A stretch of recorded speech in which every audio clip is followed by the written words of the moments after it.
Bonjour à tous, je vous invite à vous abonner à cette chaîne, à aimer, à partager, à commenter ces vidéos. C'est très important, une manière de nous soutenir. Merci à vous tous.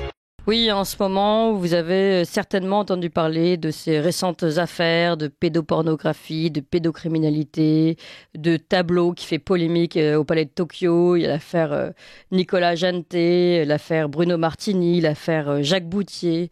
Eh bien, d'autres scandales continuent d'éclater, dont un dans le Var. Il s'agit ici d'enfants placés dans un foyer d'accueil, agressés sexuellement et même violés par d'autres enfants. Et l'avocat maître Michel Hammas, hors de lui, face au silence des juges, notamment de la presse pendant longtemps, avait posté le 7 mars dernier un coup de gueule sur le réseau social Twitter. Écoutez un extrait. Bonjour, je m'appelle Michel Hammas, je suis avocat au barreau de Marseille. Qu'est-ce qu'on attend ? Qu'est-ce qu'on attend pour dénoncer ce qui se passe en ce moment à Toulon ? À Toulon, j'ai des viols à répétition pour les enfants placés, des attouchements sexuels quasiment mensuels, et les juges ne répondent pas. J'ai une petite fille qui a été violée en 2021, pas une seule audience pour en parler avec le juge. Elle a été violée à nouveau en août 2022, pas une seule réponse. En septembre, une petite fille a été agressée sexuellement assez violemment à Toulon, une autre petite fille bien sûr. Je saisis le juge, j'écris rien. Il y a 10 jours, elle a eu un sexe sur le visage et on lui a mis la main dans la culotte. Et il se passe rien. Le juge ne répond pas. Le juge de Toulon ne répond pas, les services sociaux ne répondent pas. Il se passe rien. Rien. C'est inacceptable ce qui se passe dans notre... On perd tous nos moyens, on perd toute notre dignité. Écoutez, voilà, cet témoignage absolument bouleversant que nous avions entendu, et c'est pour ça que nous sommes très heureux aujourd'hui d'être avec cet avocat qui pousse ce coup de gueule. Bonjour maître Michel Hammas. Bonjour. Et merci beaucoup d'être avec nous ce matin. Vous êtes donc, je le rappelle, avocat au barreau de Marseille et vous travaillez notamment beaucoup avec ces questions de foyer d'accueil. Vous avez déjà fait sortir plus de 700 enfants de foyer d'accueil. Vous allez nous expliquer justement ce qui se passe là-bas. Mais là, dans cette affaire, on ne comprend pas, vous le dites, attouchement sexuel, petite fille violée, pas une audience, en septembre de nouveau, une autre petite fille, saisine du juge, eh bien silence, le juge ne répond pas, les services sociaux ne répondent pas. Comment peut-on arriver à ce genre de situation en France aujourd'hui ? Alors, merci d'abord de me recevoir. Vous commettez une erreur, c'est pas dans cette affaire, c'est dans ces affaires. Oui. C'est là où il y a parce que si c'était dans cette affaire, dans un dossier, bon, on peut comprendre un dysfonctionnement. Là où ça pose des difficultés, c'est quand c'est la répétition. Quand c'est la répétition de ce qui se passe. Alors, dans l'inconscient collectif et surtout avec les réseaux à l'heure actuelle, on parle de pédopornographie. Bon, tout ça, il y en a. Mais il y en a moins. C'est là où il faut que vous entendez, il y en a moins que ce qui se passe dans les foyers sociaux. Pourquoi ? Parce que on place au même endroit, parce qu'il n'y a pas de moyens, on place au même endroit des enfants entre quelques mois, alors on va dire 2 ans, parce qu'au début ils sont pouponnières, quelques mois, et 17 ans, 18 ans. On place au même endroit des enfants d'origine de milieux différents, et surtout on place d'âges différents. Ce que j'ai découvert, parce que moi ça fait 30 ans que je fais l'avocat debout, en robe et en français, et souvent avec courage. Ce que j'ai découvert depuis 4 ans que je fais que je suis dans ce contentieux, j'ai eu le choc des viols, des attouchements sexuels. Alors, ce qu'il faut savoir, s'il y a un viol dans une école, entre un garçon de troisième, de terminale et un troisième ou un sixième, dans la seconde, c'est la guerre.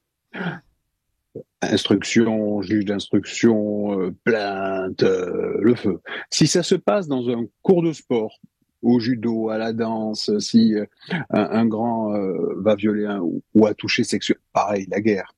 Si dans le cadre familial, vous recevez les enfants des copains de vos enfants et que l'un des enfants a un acte sexuel, c'est immédiatement, on rentre dans un process qui est tout à fait balisé de procédure pénale, d'instruction, de travail. J'ai découvert, et c'est scandaleux parce que c'est à huis clos. Il a fallu le découvrir, il a fallu le chercher. J'ai découvert que, en ce qui concerne les enfants placés, c'est open bar, personne ne s'en occupe. À Toulon, alors on va cibler Toulon, mais je vous parlerai d'Évreux après, parce que c'est pire. À Toulon, j'ai une famille où déjà la raison du placement, elle fait peur. C'est une femme qui a été dépressive, qui est mariée avec un type qu'il aime, ils ont 3 enfants. Au moment où elle accouche du dernier, elle fait un gros postpartum. Alors moi, je dis maintenant aux femmes qui accouchent, ne restez jamais seules dans votre chambre d'hôpital. Jamais, il faut qu'il y ait quelqu'un avec vous, parce que si vous êtes seule en train de pleurer, il y a un risque qu'on vous place les enfants. Là, on lui a placé les enfants parce qu'elle était seule et qu'elle a fait une dépression pendant 2 jours, le mari n'est pas là. On lui prend 3 enfants, et ça va être très long. On est dans la 3e année, là, quand même, hein. C'est quand même rock'n'roll, c'est long, hein. Alors qu'elle est soignée, en process, tout va bien, là, tout va lentement. Et on le place dans un foyer à Toulon, à Besse-sur-Issole. Il y a 1 an, à l'été, elle va subir un touchement sexuel et un viol, puisque quand on rentre un truc dans le corps de quelqu'un, il y a qu'un mot, hein, en droit. Hein, le viol, c'est rentrer quelque chose dans le corps de quelqu'un. Son corps ou un objet. Il y a un viol. On écrit aux magistrats, on écrit aux services sociaux. Il n'y a jamais eu un rendez-vous parent, moi, enfant, et services sociaux pour débriefer, pour dire voilà ce qui se passe, voilà. On découvre les faits des mois plus tard. Les parents sont informés que leur petite fille, d'une dizaine d'années, un peu moins, a eu un viol. On le découvre des mois plus tard, incidemment. Le juge ne nous reçoit jamais. C'est ça, nada. Voilà, 0. 1 an plus tard, reviol. Là, on sort du normal. Pareil, aucune réunion. On se demande la réunion, recevez-nous. On le sait également des semaines plus tard. Recevez-nous, on apprend qu'une plainte a été déposée où on n'était pas. Alors que celui qui a l'autorité parentale, qui est attaché à sa personne, c'est les parents. Ils n'étaient pas là quand ils ont déposé la plainte, c'est-à-dire on les a pas informés. Le truc a suivi son cours sans eux. Dit recevez-nous, voyons-nous. On écrit au magistrat, dit dites-moi quand même, c'est bien si on se voit, qu'on débriefe. Alors, sans jeter l'opprobre totale, même si moi je la jette à saut, hein, recevons-nous et posons le problème des vieux. Rien. Le petit frère de cette fille, de cette jeune fille, donc le fils de mes clients, est sodomisé. Moi, c'est tout simple. Hein. Alors, après, on peut dire d'autres mots, mais le vrai mot, c'est celui-là. Rien. Rien. Pas de réunion, pas de débrief, pas de rencontre, rien. Entre-temps, une maman à qui on prend de manière violente également un enfant, en septembre, me consulte, on lui prend sa petite fille parce qu'elle est un peu en froid avec son mari. Souvent, on prend les enfants des gens lorsqu'ils se disputent un peu, ce qu'il faut savoir. On lui prend son enfant, on la place, une petite fille d'à peu près 10 ans. Dans les 4 premières semaines, attouchement sexuel lourd. Voilà, un truc lourd. C'est pas du touche-pipi, entre tout petits, c'est un grand, un petit, un truc sale. Courrier au magistrat, recevez-nous, faisons quelque chose. Courrier aux services sociaux, alors on fait quoi? Rien. Après Noël, elle a un sec sur le visage et la main dans la culotte d'un plus grand de 5 ou 6 ans. Rien toujours. Alors, moi, j'entends tout. Je veux bien tout entendre. Il y a un vrai problème. Qu'est-ce que j'ai eu comme réponse? Alors, chance, j'ai fait un coup de gueule parce que ça me tient à cœur, moi, les enfants. Hein, je veux bien, ça me tient à cœur. N'ayant aucun moyen juridique, puisque si le juge ne rend pas une décision, je n'ai accès à aucune juridiction, je peux parler de rien. N'ayant pas d'armes, je suis obligé de lancer une alerte, parce que je ne suis qu'un lanceur d'alerte. J'ai les poursuites qui vont avec les lanceurs d'alerte aussi, hein, il faut que vous le sachiez. Je lance alerte sur les réseaux en disant voilà ce qui se passe. Et à ce moment-là, on reçoit un truc merveilleux, un courrier en disant ils ont déplacé le petit untel, il n'est plus dans le foyer, Il n'y a plus de risque. Mais c'est pas ça ce que l'on attend.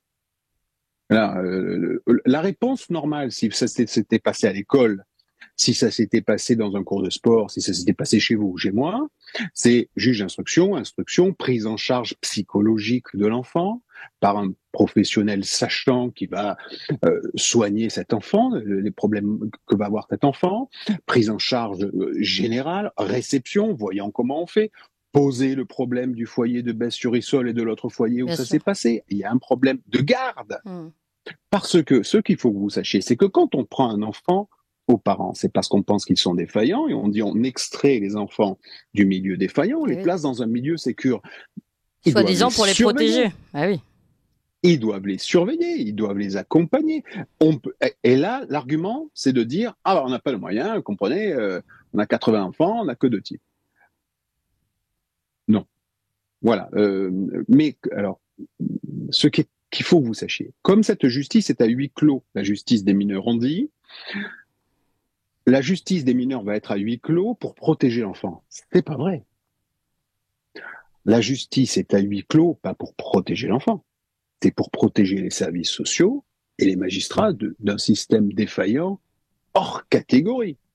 C'est-à-dire dans aucune procédure en France, en Europe, dans le monde, on a ce qui se passe en France en matière de droits des enfants. Ce silence permet des choses qui sont inacceptables. Alors c'est à Toulon, c'est chez nous. Alors c'est bien parce que c'est chez nous. Et peut-être parce que c'est chez nous, les gens vont un peu réagir, on aura accès à des médias, à vous, on aura accès à la presse écrite, on en commence un peu à avoir, mais pour avoir accès à vous, si vous saviez le chemin de croix que vivent ces gens, comme c'est à huis clos, personne n'ose lancer l'alerte et se battre. Et là, il se passe quelque chose, j'ai coup de gueule il y a 2 semaines, toujours rien, hein. J'ai une lettre du magistrat en disant j'ai interrogé le parquet, il n'y a pas de plainte. Ben oui, c'est ce que je dis, il n'y a pas de plainte instruite. Comme ce sont des enfants placés, le régime est différent des autres enfants. On dit bon bah ils sont ensemble, bah, c'est comme une colo, bon voilà il y a ça. Et non, un viol, rentrer quelque chose dans le corps de quelqu'un, c'est un viol. Hein. C'est pas parce que c'est commis par un enfant placé ou sur un enfant placé que c'est défaillant. Et ce qui se passe à Toulon n'est pas isolé. Je vous donne un autre exemple, je vais vous donner 2 autres exemples qui sont abominables, dont personne ne parle. À Évreux, il y a une maman à qui on place des enfants, notamment une jeune fille de 13 ans.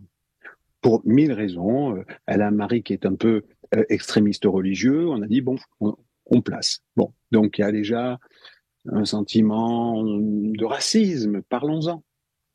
Hein, on place son enfant. À partir du mois de janvier de l'année dernière, j'alerte le juge en disant l'enfant a 14 ans, elle se drogue, elle fume du shit tous les jours. J'en rapporte la preuve, les services sociaux le disent, j'ai pas besoin non plus de faire beaucoup de choses. Ça n'intéresse pas de réponse à mon courrier. Je dis également, l'enfant à 14 ans a du sexe avec des gamins dans le truc. Non réponse. À partir de juin, j'alerte le juge en disant, on est à Évreux, l'enfant est en fugue, où est-il? Entendez bien la question que je pose. Moi, je veux que vous compreniez. Où est l'enfant? Puisqu'il est censé être extrait. Vous l'avez mis où? Personne ne sait. En juillet, l'enfant téléphone à sa mère en disant au secours, je suis dans un réseau de prostitution à Toulon. La mère appelle, qui est censée être défaillante, la mère. Hein, l'enfant n'appelle que la mère, elle n'appelle pas les services sociaux. L'enfant est récupéré par les services de police, remonté à Évreux. Ça va durer quelques jours, puis elle va refuguer puisque le MAC vient la chercher et elle retourne dans le réseau de prostitution à Toulon. Je réécris au magistrat en disant mais où est-il? Que faites-vous? Pas de son, pas d'image. Pas de son, pas d'image. L'enfant finit par être récupéré par les services de police, revient et maintenant elle est enceinte. Enceinte à 14 ans parce qu'elle a fait la pute dans un réseau de prostitution pourri où on l'a pas protégée. Courrier, qu'est-ce qu'on fait? On débriefe, on se voit, rien. Rien. La justice sait rien, le magistrat ne m'a jamais répondu. J'ai dû envoyer 12 courriers. Jamais répondu. Euh, c'est pas qu'il les méprise, c'est qu'il nie l'existence des parents et des enfants. Tout le monde se fout de ses enfants. Je vous donne un dernier exemple et j'ai fini. À Lille, un enfant est placé parce que la maman a pris des coups par son compagnon. On le place. Un enfant de 4 ans. Un petit garçon est placé et la femme de ménage dans la famille d'accueil et en famille d'accueil, lorsqu'elle pénètre dans la maison, elle surprend le père de la famille d'accueil en train de se faire pratiquer une fellation par l'enfant. Là, on est au hype de l'abominable. Normalement, plainte, parquet, instruction, psychiatre, interrogatoire, confrontation, on entend tout le monde. Là, nada. Ils ont fait passer cet homme en comparution immédiate, c'est-à-dire comme un voleur de portefeuille, en 2 jours, sans expertise, sans psychiatre, sans rien. Ils ont correctionnalisé les faits, c'est-à-dire que le viol est un crime, sur un mineur, c'est un crime aggravé. Oui. Le viol, ce crime aggravé, on l'a correctionnalisé en attouchement sexuel. C'est-à-dire comme c'est un enfant placé, tout le monde s'en tamponne. Il est passé donc en 2 jours dans l'audience de l'après-midi de comparution immédiate du tribunal de Lille. Pour attouchement sexuel, il a pris le maximum 5 ans, mais pas de soins pour l'enfant, pas de mise en place d'une thérapie, pas droit à un procès digne, pas droit à la dignité pour les parents, pas droit à la dignité pour l'enfant. Et ça, c'est partout. C'est partout. Et comme cette justice est rendue à huis clos, les seuls à le savoir, c'est nous, les avocats. Et si nous faisons ce que je suis en train de faire, nous allons être poursuivis parce que nous avons violé le secret. Il est là le problème. Il est là. C'est un système qui est extrêmement défaillant. Alors, vous les journalistes, vous vous intéressez à ce qui est visible. Et c'est normal. Et puis aussi, parfois, ce qui est intéressant. Ça, c'est plus que très intéressant. C'est un scandale d'État. L'enfance placée en France, c'est un scandale d'État. On vit dans un système qui est d'une violence sans nom, où il n'y a pas d'armes, où les parents n'ont pas d'armes. Je dis toujours à peu près la même chose. En droit pénal, par exemple, si vous prenez des coups, si on vous viole, si on vous braque, si on vous vole, il y a des règles. Il y a des règles, la garde à vue, il y a des règles. L'instruction, les victimes ont des droits, ils peuvent demander à être entendus, ils peuvent demander à être confrontés, ils peuvent demander une expertise balistique, ils peuvent demander à un médecin légiste qui dit par où la balle est rentrée, par où elle est sortie, on peut demander tout. Le mise en examen, le mise en cause dans la procédure pénale a tous les droits du monde. Pas dans cette matière-là. Dans la matière de l'enfance placée, on peut demander tous les actes que l'on veut, mais le juge n'a pas l'obligation de répondre. C'est la seule matière en France où un juge ne peut ne pas répondre. Et souvent, il répond pas. Et comment je t'offre je vous donne un exemple. Pour Noël, moi, j'ai près de 3000 dossiers, un peu plus, que d'enfants placés. Ce qui est anormal. Ce que vit mon cabinet est anormal. C'est anormal qu'il y ait autant de dossiers d'enfants placés. À Noël, en septembre, fin septembre, j'ai envoyé 900 lettres au juge en disant donnez-moi, donc 3 mois avant, j'ai demandé des droits pour Noël pour mes parents, disons, pour les clients qui sont mes parents. Je souhaiterais avoir un droit de visite pour Noël, la nuit, la journée quand ils n'ont pas beaucoup vu. Je demande des droits de visite pour Noël. J'ai 6 juges qui m'ont répondu sur la France. Ouais. Le problème est tout là. Moi, je suis fasciné par les gens qui savent faire 2 choses en même temps. Écouter et ne pas comprendre. Je suis atterré de ce qui se passe dans cette matière. Les juges ne rendent pas la justice. Ils la gardent.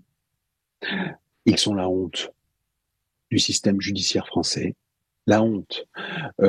Pourquoi ? Alors, c'est pas qu'ils sont mauvais, parce qu'il y a de très bons juges. Moi, je dis les choses de manière très claire, parce que je lance des alertes et que j'assume ce que je dis. Il y a des juges magnifiques, il y en a un à Aix, Madame Lallemand, M. Mangin à Marseille, il y a des juges qui font super bien leur boulot. Pourquoi ils le font parfois de manière nulle ? Alors, Maître Michel Hammas, Malheureusement, nous allons être coupés par le temps. C'est moi qui suis heureux d'avoir cette tribune, madame. Je vous écoute. Non, je vous propose, parce que c'est un sujet fondamental, vous avez commencé à nous ouvrir les yeux sur ce monde absolument affreux qui est pourtant le nôtre, mais que nous ne connaissions pas. Je vous propose qu'on reprenne rendez-vous, et pour tous nos auditeurs, hein, je pense que qui vont vouloir suivre cette affaire, ces affaires, c'est ce que vous nous expliquez, des enfants placés. On va organiser une table ronde la semaine prochaine avec vous, avec des associations, pour tenter de continuer de découvrir d'abord le problème et de comprendre comment on en est arrivé là. Merci encore mille fois, en tout cas, d'avoir tiré la sonnette d'alarme sur ce vrai problème en France, gravissime, et dont trop peu parlent. Merci beaucoup, Maître Michel Hammas.